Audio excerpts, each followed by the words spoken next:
Donc l'idée pour moi d'ailleurs, c'est d'étendre la peine de mort même à ceux qui détournent les deniers publics. Donc, à l'allure où vont les choses, puisque nous allons certainement, excusez-moi, ça c'est en guillemets, nous allons certainement faire application de l'instruction du magistrat suprême sur la création du parquet financier. Une fois que nous mettons en place les parquets financiers, la réforme que nous allons devoir proposer, c'est de pouvoir insérer la peine de mort comme sanction contre les détourneurs des deniers publics.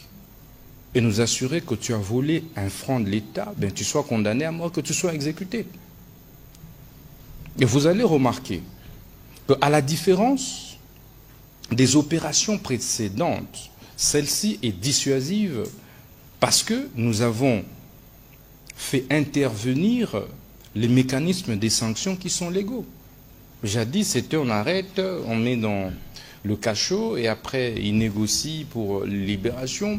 J'ai été scandalisé lorsque nous étions en train de convoyer la dernière vague, mais il y a un Koulouna qui a menacé un journaliste devant nous. Les images sont là, en disant que Narobi Makaka, donc je finirai par sortir et je vais te tuer toi.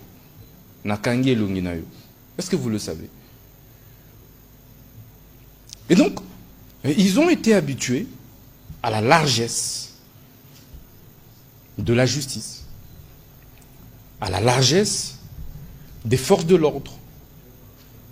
Et j'aime bien la plupart des compatriotes qui nous soutiennent et soutiennent cette initiative du gouvernement, ils disent, tant que tu n'as pas encore subi l'agression, la barbarie des Koulouna, de ces bandits, de ces gangs urbains, ben il sera facile pour toi de passer à la télé, aux médias pour crier aux droits de l'homme. Et donc je crois que c'est un travail d'ensemble. Il y a même des parents qui se permettent de fabriquer, de créer, d'encourager les banditismes urbains. Les enfants sortent, volent, pillent, tuent et ramènent les butins à la maison. Et lorsqu'on les recherche, ils les cachent. Nous disons que même ceux-là seront désormais poursuivis pour complicité du banditisme urbain. Donc il ne faudrait pas, au-delà de tout ce que nous pouvons dire, le gouvernement fournit suffisamment d'efforts. Le gouvernement de la République déploie suffisamment de moyens, il faut le dire, pour pouvoir encadrer les jeunes. Mais savez-vous qu'il y a aussi suffisamment de manipulation et infiltration? Parce que ce que vous ne savez pas, c'est que ces groupes, des gangs urbains, se connaissent et sont organisés. Donc il suffit avec l'agression que nous avons à l'est du pays, que ces voyous qui nous agressent puissent nous infiltrer, recruter quelques responsables de ces gangs. Nous allons nous réveiller un bon matin, la ville est prise en otage par des gangs. Et ça, nous n'allons pas accepter. Parce qu'il s'agit de l'intégrité de notre pays, il s'agit de la souveraineté de notre pays. Nous allons devoir la défendre jusqu'au bout. Le ministre de la Justice a interdit aux prisonniers d'avoir des téléphones. Mais dans quel pays au monde vous avez vu un prisonnier à détenir un téléphone portable?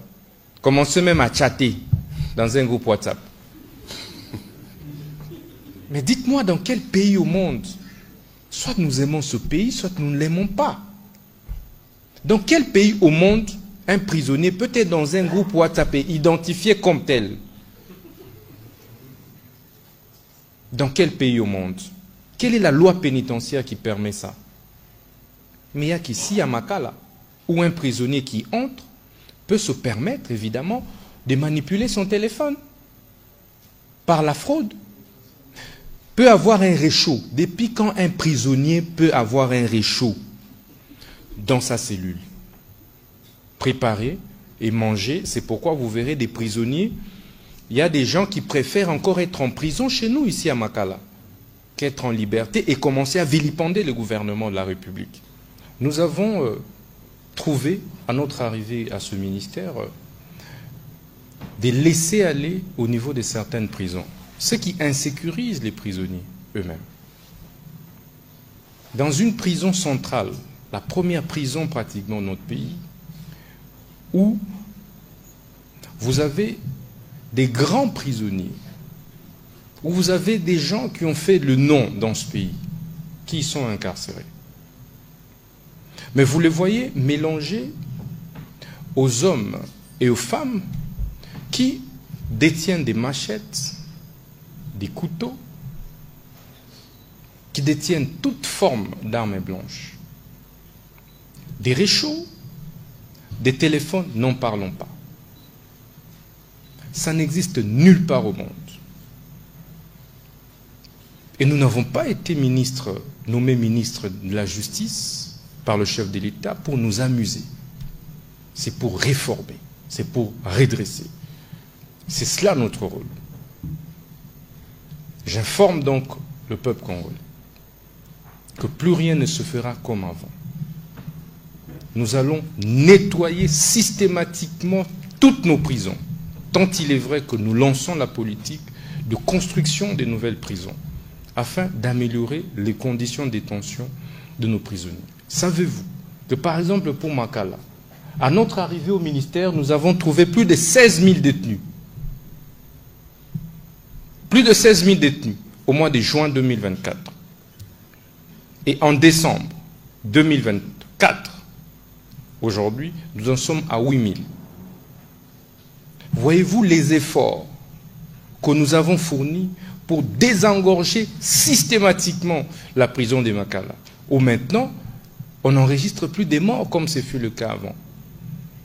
Et je vous informer que c'est à cause de la volonté politique et de l'ambition dictée par la ferme volonté de servir, d'exécuter les instructions du magistrat suprême.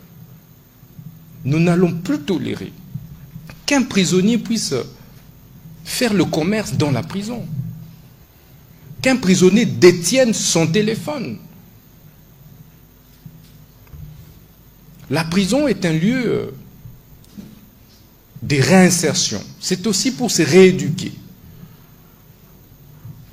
Mais lorsque vous entrez en prison, vous trouvez que des prisonniers, ils pensent avoir encore plus de droits dans la prison que lorsqu'ils sont en liberté. Il y a un problème. Et donc, toute la rumeur que vous avez entendue, selon laquelle le ministre de la Justice est passé en prison de Makala à 5 heures du matin pour s'attaquer à un individu, c'est faux et archi-faux.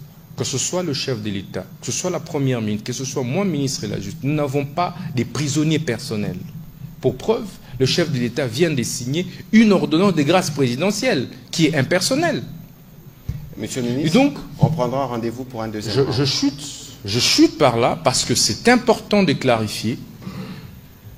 Je voudrais rappeler que la prison n'est pas un lieu. Heureusement que nous sommes devant les journalistes, parce que ce sont les journalistes qui ont tweeté.